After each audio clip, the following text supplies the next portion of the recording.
Bonjour les loulous! Alors, j'espère que vous allez bien cette semaine? Oui? Alors, vous avez vu? Regardez à côté ce qu'il y a. On va faire une art plastique qui concerne la chenille qui fait des trous. Vous connaissez cette chenille qui fait des trous, qui mange les feuilles aussi à la fin, mais qui au début mangeait des pommes, des poires, des glaces, etc. Oui? Alors nous, vous allez voir ce qu'on va faire. On va peindre avec les mains et les doigts. Regardez le résultat. Tadam! C'est la chenille qui mange la feuille. Vous voyez? Alors, la feuille, vous voyez que ça a la forme d'une main. C'est ma main. Regardez. C'est ma main.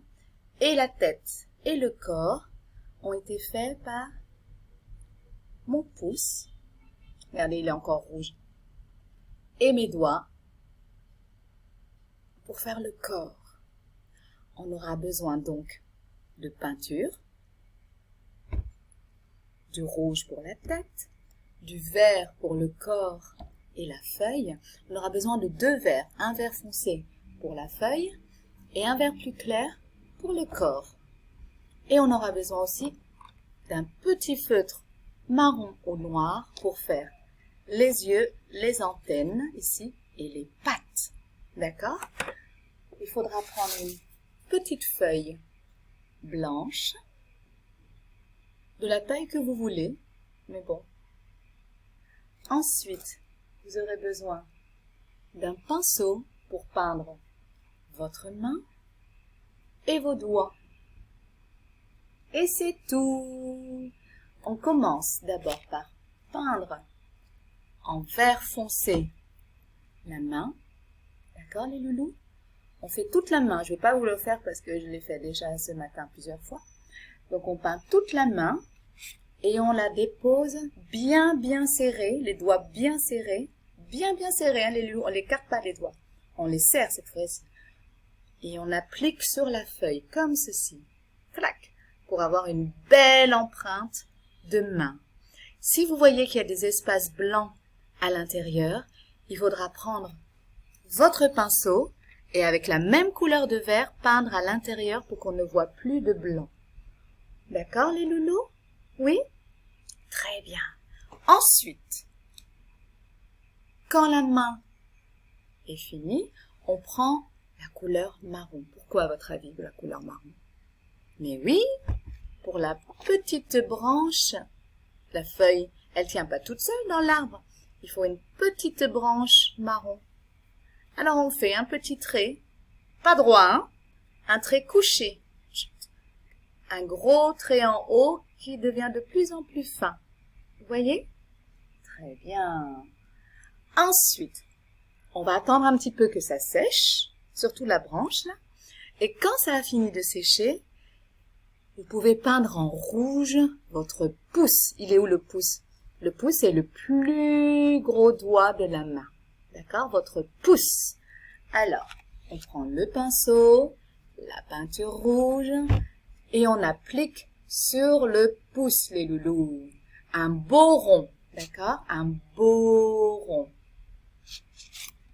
Et ensuite, on va prendre le pouce et on le met à côté de la branche ou sur la branche, comme vous voulez. C'est vous qui donnez l'emplacement de la chenille. Moi, je l'ai faite un peu haute pour montrer qu'elle bouge en fait, qu'elle monte, qu'elle grimpe sur la feuille. Mais vous pouvez faire le long comme ça aussi pour suivre la feuille. C'est vous qui décidez, les chouchous. Alors, le pouce, on applique sur la feuille, on attend pour que ça s'imprègne bien, et ensuite on enlève doucement, sans bouger le pouce. Hein. On retire doucement. Et vous avez une belle empreinte de pouce. Ensuite, à côté, on prend un vert plus clair que la feuille, les chouchous. Un vert plus clair que la feuille. Le pinceau toujours. Et on met la peinture verte sur votre... C'est quel doigt celui-là, les chouchous? L'index. Très bien. Alors on applique. 1, 2, 3, 4, 5, 6. Vous pouvez faire entre 4 et 6 empreintes de doigts. Alors, vous pouvez choisir, vous pouvez échanger les doigts. Soit vous faites celui-ci partout, soit vous voulez que ce soit plus rigolo, échanger la grosseur, vous faites entre celui-ci et celui-ci. Ou alors, encore mieux, vous faites les 4 et vous les appliquez. 1, 2, 3 et 4. Comme ça. Vous faites la forme que vous voulez. Vous pouvez faire comme sur l'écran.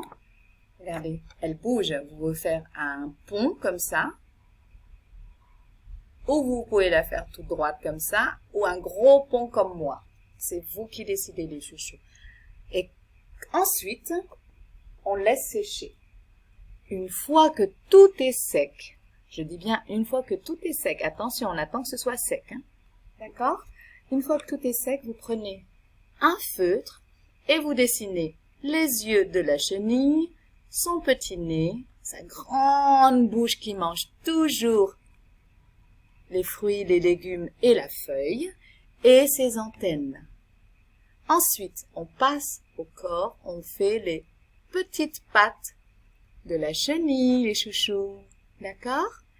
Et quand c'est fini, avec un peu de marron, on peut faire les traits dans la feuille. Mais ça, c'est vous qui voyez. Vous voyez les feuilles? Si vous n'avez pas envie de faire de feuilles, vous ne le faites, le trait, vous ne le faites pas. Et voilà, quand c'est terminé, vous avez la chenille avec la feuille. N'oubliez pas de l'envoyer. Faites une photo de votre dessin et de l'envoyer, les chouchous. D'accord? Oui? Très bien. Au revoir, les chouchous.